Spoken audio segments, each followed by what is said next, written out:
দেশে গত ২৪ ঘণ্টায় হামের নানা উপসর্গ নিয়ে আরও ৮ শিশুর মৃত্যু হয়েছে। একই সময়ে নতুন করে হাম শনাক্ত হয়েছে এবং উপসর্গ দেখা দিয়েছে মোট ৭৯৮ শিশুর শরীরে।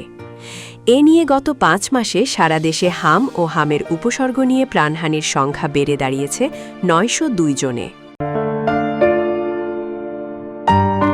আজ শনিবার ১৫ আগস্ট বিকেলে স্বাস্থ্য অধিদপ্তরের নিয়মিত হালনাগাদ প্রতিবেদনে উঠে এসেছে এই তথ্য।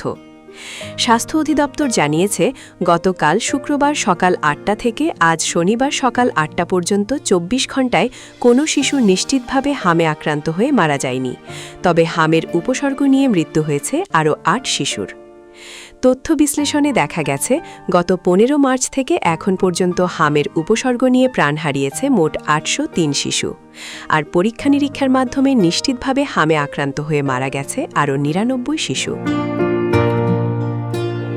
অর্থাৎ আক্রান্ত ও সন্দেহভাজন দুই হিসাব মিলিয়ে গত ৫ মাসে হাম ও এর উপসর্গে মোট ৯০২ শিশুর মৃত্যু হয়েছে। এদিকে শেষ ২৪ ঘণ্টায় ৭০ শিশুর শরীরে নিশ্চিতভাবে হামের সংক্রমণ শনাক্ত হয়েছে। একই সময়ে আরও ৭৯৮ শিশুর শরীরে দেখা দিয়েছে হামের বিভিন্ন উপসর্গ। চিকিৎসার জন্য গত একদিনে দেশের বিভিন্ন হাসপাতালে নতুন করে ভর্তি হয়েছে ৭০০ শিশু, আর চিকিৎসা শেষে সুস্থ হয়ে বাড়ি ফিরেছে ৫৪৯ শিশু।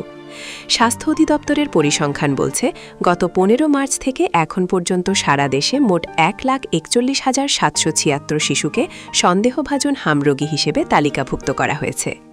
এর মধ্যে ১৭,৮০০ শিশুর শরীরে নিশ্চিতভাবে হামের অস্তিত্ব পাওয়া গেছে। আক্রান্ত ও উপসর্গ থাকা শিশুদের মধ্যে এ পর্যন্ত ১,২৩,৪৯৪ জনকে হাসপাতালে ভর্তি হতে হয়েছে। চিকিৎসা সেবা শেষে তাদের মধ্যে ১,১৯,৮০৯ জন সুস্থ হয়ে বাড়ি ফিরেছে।